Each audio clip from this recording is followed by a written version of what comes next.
तो दोस्तों कैसे हो सभी। तो जितने भी हमारे आईसीआर के जो स्टूडेंट हैं जिन्होंने काउंसलिंग में पार्टिसिपेट किया था, ठीक है, उन सभी के लिए अपडेट है कि अपना मोपअप राउंड को लेकर के, ठीक है, क्योंकि फोर्थ राउंड का अपना अलॉटमेंट आ चुका है।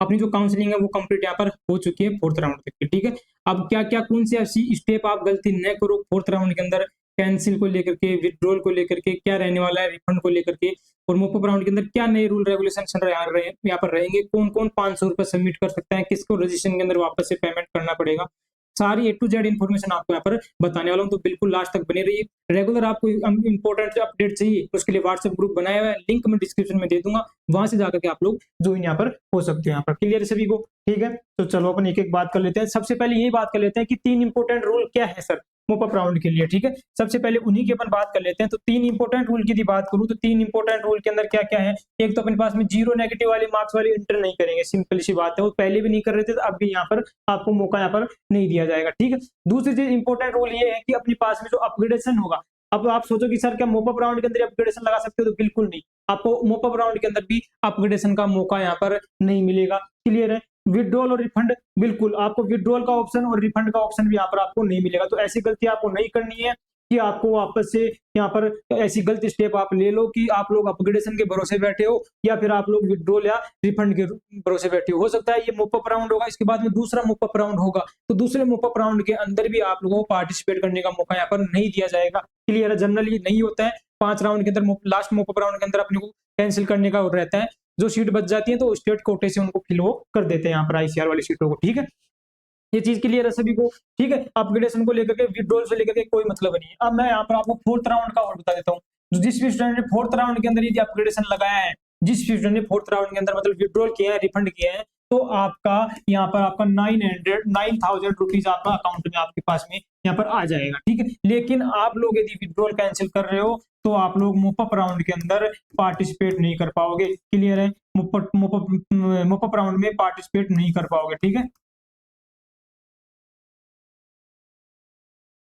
अप्लाई नहीं कर पाओगे। क्लियर है सभी को। कौन से स्टूडेंट, जो स्टूडेंट ने कैंसिल कर दिया, विड्रॉल कर दिया सीट, फोर्थ राउंड तक की बात कर रहा हूँ, या इससे पहले भी जिन्होंने किया है उनकी भी मैंने यहाँ पर बात आपको क्लियर कर दी है। क्लियर है। अब नेक्स्ट बात कर लेते हैं कि सर कौन कौन अप्लाई कर सकते हैं, कौन कौन से ऐसे स्टूडेंट हैं जो इसके लिए अप्लाई कर सकते हैं। उसकी बात देख लो। रजिस्ट्रेशन नहीं किया जिन्होंने पहले बार उन्होंने मतलब चॉइस फिलिंग मतलब रैंक के लिए तो उन्होंने रजिस्ट्रेशन कर दिया आईसीआर के लिए, यदि जिसने रैंक के लिए भी नहीं किया है वो भी पार्टिसिपेट नहीं कर पाएगा। लेकिन जिन्होंने रजिस्ट्रेशन कर दिया था सर, लेकिन वो क्या किए यहाँ पर काउंसलिंग के अंदर राउंड 1 में पार्टिसिपेट वहां पर नहीं कर पाए थे। तो राउंड 1 के अंदर यदि आपने पार्टिसिपेट नहीं किया था और काउंसलिंग के अंदर आपने रजिस्ट्रेशन कर दिया था, रिजल्ट आपका आ गया है, तो आप लोग भी एलिजिबल हो। लेकिन आपको क्या करना पड़ेगा, वापस से रजिस्ट्रेशन करके आपको 500 रुपए यहाँ पर पेमेंट आपको करना पड़ेगा।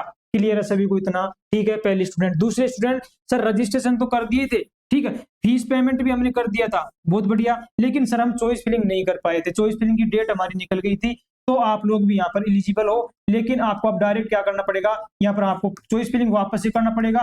500 रुपए आपको नहीं देना है, लेकिन आपको क्या करना पड़ेगा, चॉइस फिलिंग आपको वापस से भी करना यहाँ पर पड़ेगा, ठीक है। पहले तो किए भी नहीं थे, तो वापस आपको चॉइस फिलिंग करना पड़ेगा। और जो भी स्टूडेंट अब मोपअप राउंड के अंदर पार्टिसिपेट कर रहे हैं, तो आपको चॉइस फिलिंग पहले सीट मैट्रिक्स देख लेनी है। सीट मैट्रिक्स अपनी रिलीज होगी 18 तारीख से, अपनी चॉइस फिलिंग यहाँ पर स्टार्ट होगी। तो सीट मैट्रिक्स आने के बाद अपनी लिस्ट प्रॉपर तरीके से बनना है आपको। नहीं किसी से हेल्प हो रही है, यदि हमारे से मेरे से बनवाना है, मैंने बहुत सारे स्टूडेंट की बना कर भी दी, मुश्किल से शायद कुछ स्टूडेंट होंगे जिसकी बहुत लोअर रैंक थी जिनको सीट नहीं मिल पाई है। मैक्सिमम 90% स्टूडेंट को सीट मिल चुकी है, जितना मैंने चॉइस फिलिंग लिस्ट बना करके दिया था, ठीक है। ओनली आपका जो प्राइस रहने वाला है वो 199 यहाँ पर प्राइस आप पर रखेंगे। तो आप लोग मेरे को कॉन्टैक्ट कर सकते हो, ठीक है। व्हाट्सएप नंबर मैं आपको प्रोवाइड करा देता हूँ, 9329734671। यदि इस नंबर पे आप लोग मेरे को वॉइस कॉल कर देना व्हाट्सएप के ऊपर कि सर हम हमें चॉइस लिस्ट आपसे बनवानी है, तो आप लोग हमारे से कॉन्टैक्ट यहाँ पर कर सकते हो। ओनली 199 रुपीज में आपको आपकी रैंक के अकॉर्डिंग,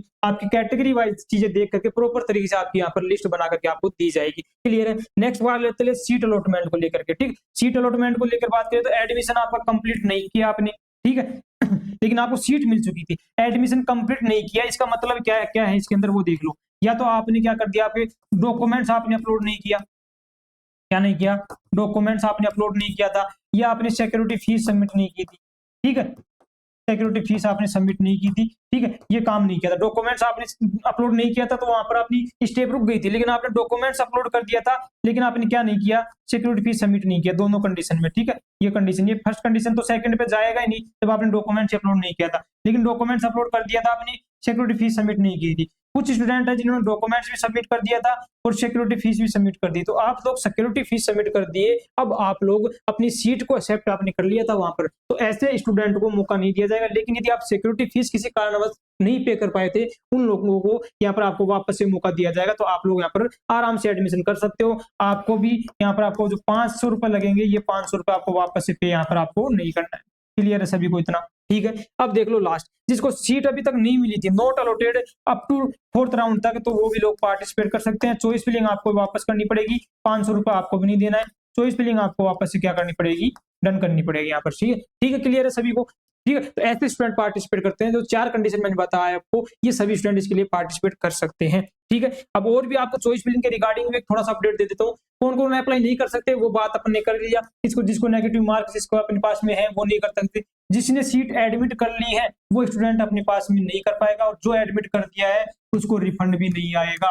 क्लियर, अब आपको सीट छोड़नी पड़ेगी, आपको रिफंड भी आपका नहीं आएगा, ठीक है। जिसने सीट यहाँ पर अपने पास में विड्रॉल की है, ठीक है, मतलब एडमिट करने से पहले जिसने सीट विड्रॉल कर ली है, यहाँ पर सीट विड्रॉल का ऑप्शन यहाँ पर टिक हो गया है, या आप एडमिट करने के बाद भी आपने सीट विड्रॉल कर दी है, तो भी आप मूव अप राउंड के अंदर पार्टिसिपेट नहीं कर पाओगे।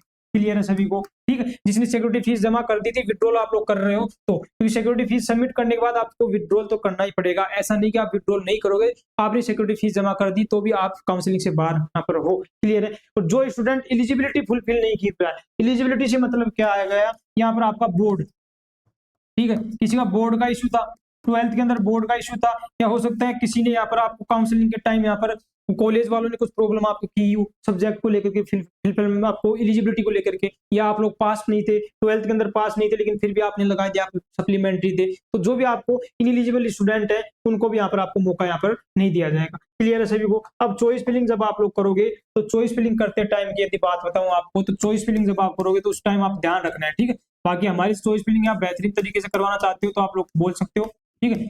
अब बात कर लेता हूँ चॉइस फिलिंग की। तो चॉइस फिलिंग से पहले क्या आएगा, आपको सीट मैट्रिक्स रिलीज होगी। क्या होगी सर, सीट मैट्रिक्स, जितनी भी सीटें वैकेंट रहेंगी वो मैट्रिक्स रहेगा, रिलीज होगा। उस मैट्रिक्स के अंदर आपको सीट देखनी है, सीट देखोगे, सीट देखनी है कितनी सीट वैकेंट है, कौन सी कॉलेज के अंदर, ठीक है, कॉलेज के अंदर वैकेंट है, यूनिवर्सिटी वाइज आपको देखनी है। क्लियर है। जब यूनिवर्सिटी वाइज आप लोग देखोगे तो उसके बाद आपको क्या करना है, उसके अंदर आपने को मैक्सिमम चॉइस फिलिंग करनी है। अब आपको रिस्क नहीं लेना है, जो रिस्क आपने लिया था वो कब तक ले लिया, आपने फर्स्ट राउंड तक ले लिया, ठीक है। मैक्सिमम चॉइस फिलिंग करनी है, और चॉइस फिलिंग के अंदर भी जिस कॉलेज के अंदर नंबर ऑफ सीट ज्यादा है, ठीक है, इसके अंदर सीट क्या है ज्यादा है, उनको क्या रखो आप लोग, सीट इसके अंदर ज्यादा है उनको क्या रखो, ऊपर आप रखो। क्लियर है। और दूसरी चीज, आपको अपने नियर बाई कॉलेज का आप लोग ऊपर यहाँ पर रख सकते हो, ठीक है,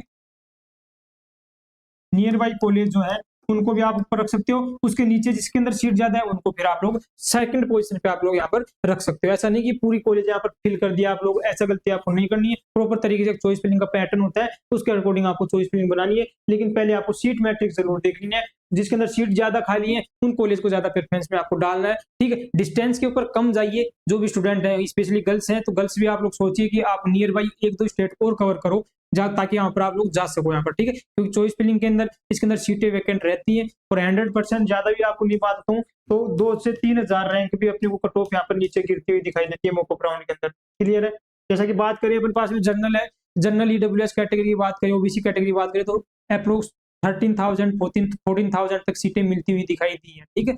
और SC ST की बात करें तो उनको शायद 17-18 तक भी मतलब कोई ना कोई कोर्स उनको अलॉट हुआ है, तो डेफिनेटली 2-3 हजार रैंक अपने पास में और अपने पास में इसके अंदर देखने को मिलेगा मॉक अप राउंड के अंदर। तो आप लोग डेफिनेटली पार्टिसिपेट कीजिए, ठीक है। बाकी अपन मिलेंगे जो भी नेक्स्ट वीडियो रहेगा उसके साथ। जब तक आप लोग जुड़े रहिए, वीडियो पसंद आया तो लाइक कीजिए, लाइक करने में आप लोग बहुत कंजूसी यहाँ पर करते हो, आपके लिए इतना अपडेट जो लेकर आते हैं, ठीक है, उसमें सिर्फ आपसे एक लाइक मांगते हैं, ठीक है। तो आपको अच्छा लगे तो लाइक कीजिए, नहीं तो अपने दोस्त वगैरह को शेयर कीजिए, तो उनको भी इस चीज का अपडेट लगे। मिलेंगे नेक्स्ट वीडियो में, जब तक आप लोग जुड़े रहिए। धन्यवाद। जय हिंद।